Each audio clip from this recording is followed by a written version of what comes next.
people dead in 1997. An Airbus A300B4 operated by national carrier Garuda Indonesia crashed into a smoke-shrouded ravine in North Sumatra, just short of Medan's airport. Now, Indonesia's aviation sector is expanding pretty fast as its economy is booming, but there are some serious concerns about the airlines that are struggling to find well enough trained personnel to keep up with the rapid growth.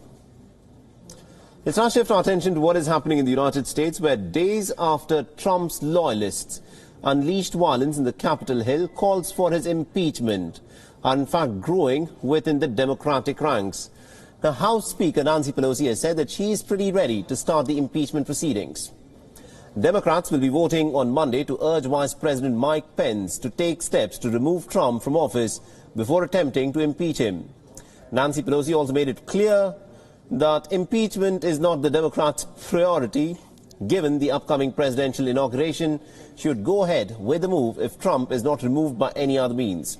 Impeachment could still be awarded if Trump resigns or if Republicans invoke the 25th Amendment, which at this point of time does not look likely to happen.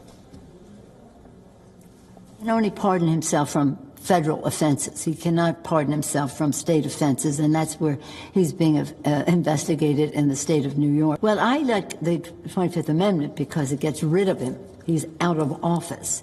But there is strong support in the Congress for impeaching the president a second time.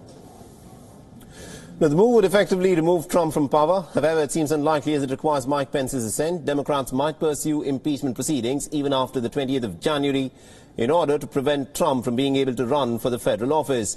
The Justice Department has already launched a federal investigation into the attack that took place in the Capitol, and two more people have been charged.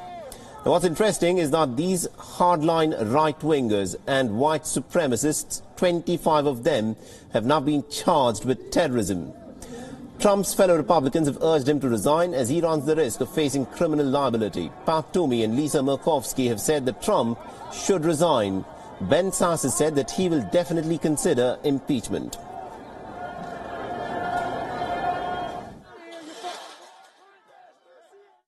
Well, I think the best way for our country, Chuck, is for the president to resign and go away as soon as possible. I acknowledge that may not be likely, but I think that would be best. It does not look as though there is the will or the consensus to exercise the 25th Amendment option, and I don't think there's time to do an impeachment. There's 10 days left before the president leaves anyway. I think the best thing would be a resignation.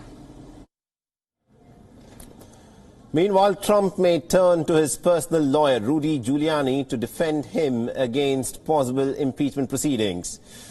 Now, Giuliani is likely to provide the kind of representation that Donald Trump wants. Remember, Giuliani was a part of Trump's legal team, which had tried to overturn the 3rd of November election results, but he was unsuccessful. And this, in many ways, also points to the resilience and independence of American judiciary that did not come under political pressure, which, of course, is seen in some other nations. The American judiciary was pretty firm in the verdicts that it delivered, and therefore Donald Trump's team failed to produce any evidence of fraud and also lost dozens of court cases in key battleground states. Now, Giuliani's reputation has been battered after the chaotic legal campaign. Impeachment without a conviction or without a conviction before he leaves office would be largely symbolic. But even after he's left office, there is the possibility, if they convict him, of the disqualification remedy. Without that, though, without a conviction, they can't really do anything. And as we saw last year, impeaching a president and not convicting him has no effect on his powers at all. It has